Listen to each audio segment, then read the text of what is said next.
जय असो, माता रमाईंचा जय असो. धन्यवाद.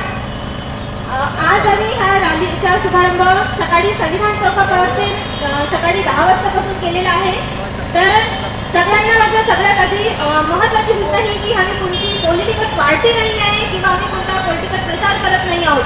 तर हे सगळ्या सामाजिक संघटना एकत्र येऊन आम्ही याच्या विरोधात ही रॅली काढलेली आहे की जे 1 ऑगस्टचा जो सुप्रीम कोर्टाचा निर्णय आहे, जातीमध्ये जे वर्गीकरण करण्यात आलं आहे त्याच्या विरोधात ही रॅली आम्ही काढली आहे. आणि यामध्ये कोणतीही एक संघटना नाही, तर आम्ही यामध्ये SC, ST, OBC, आदिवासी समाज, गोंडगोवारी सगळ्या जातींनी एकत्र येऊन ही रॅली काढलेली आहे. कारण की आम्हाला सरकारला दाखवायचं आहे, त्यांनी बघितलं की आम्ही बाहेरून यांच्यावर हमला करू शकत नाही. त्यांनी पुष्कळ प्रयत्न केले, वेगवेगळ्या प्रकारे प्रयत्न केले, पण त्यांचे एकही प्रयत्न सक्सेस झाले नाही. तेव्हा त्यांच्या लक्षात आलं की आम्ही बाहेरून यांना तोडू शकत नाही किंवा यांच्या आम्ही काही बिघडवू शकत नाही. मग त्यावेळी एकच उपाय असतो की त्यांच्या घरामध्ये शिरून त्यांच्या घरामध्ये फुटाफूट निर्माण करायची आणि यांना घरातून कमजोर करायचं. तेव्हा कुठे आम्ही यांना हरवू शकू आणि त्यांच्यावर प्रभुत्व करू शकू. हे त्यांनी आमची विकनेस बघितली. कारण आधीच आपले लोक खूप अजूनही त्यांच्या बरोबरीने आलेले नाही. अजूनही आम्ही खूप मागासलेले आहोत. आपला समाज शिक्षित झाला, संघटित नाही झाला आहे.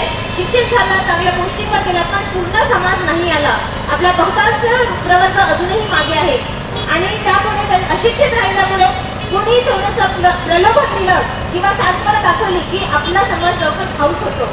त्यांना हे चांगल्याला माहिती आहे. त्यांनी बघितलं आहे की आपण यांना काहीतरी लालच दाखवायची, म्हणजे एका पर्टिक्युलर भागाला एक आरक्षण आमच्यातूनच काढून द्यायचा, जेणेकरून ते त्यांच्याकडे धाव घेतील की सरकार आमच्याकरता काहीतरी करत आहे, आपल्या समाज काम नाही करत आहे, पण ही सरकार आम्हाला काहीतरी मिळवून देत आहे, म्हणून त्यांना ह्या गोष्टीचा आनंद होऊन हे त्यांच्याकडे जाईल.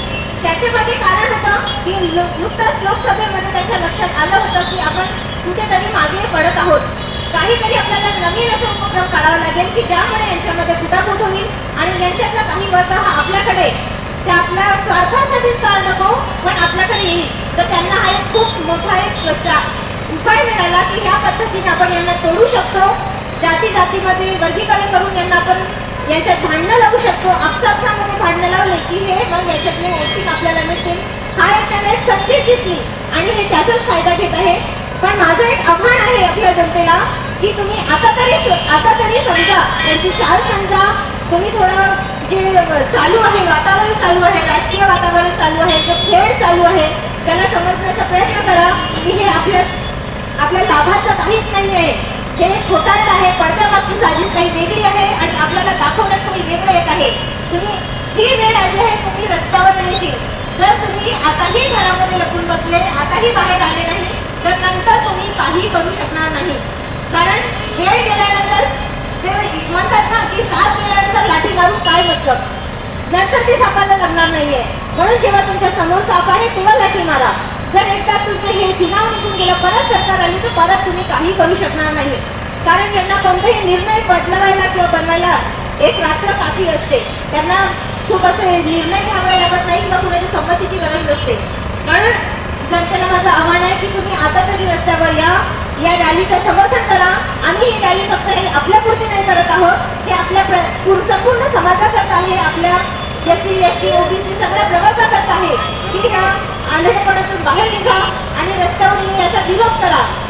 कारण ही जनता, हे जे सरकार आहे ही आपल्या जे विद्यार्थी आहेत, आपल्या समाजाचे विद्यार्थी आहेत, त्यांचा एक पॉईंट कट करत आहे की कशा पद्धतीने यांना थांबवायचं, कशा पद्धतीने त्यांना थांबवायचं. यांना जर खरंच तुमचं भलं करायचं असतं, खरंच तुम्हाला आरक्षण द्यायचं असतं, तर आमच्याच प्रभागातून का बरं, आमच्याच कोट्यामधून का बरं. जर एवढी यांना तुमच्याशी हमदर्दी आहे तर त्यांनी जे वर्ष जे ऑलरेडी आपल्या समाजात चांगल्या ठिकाणी प्रभुत्व करून बसलेले आहेत तिथे आरक्षण द्यावं ना. मग जे ऑलरेडी मागासलेले आहेत त्यांच्या खात्यातून का बरं काढून देत आहेत.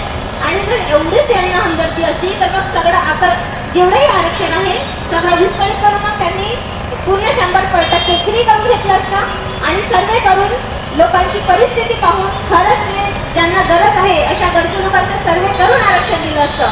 नुसत्या प्रवर्गामध्ये घोडाघोड करून दिली नसती. तुम्ही यांच्या खेळाला समजा आणि आता तरी रस्त्यावर या. हेच आमची तुमच्याशी जेवढ्या जास्तीत जास्त संख्येनं होऊ शकते तुम्ही या रॅलीमध्ये सहभाग व्हा, तन मन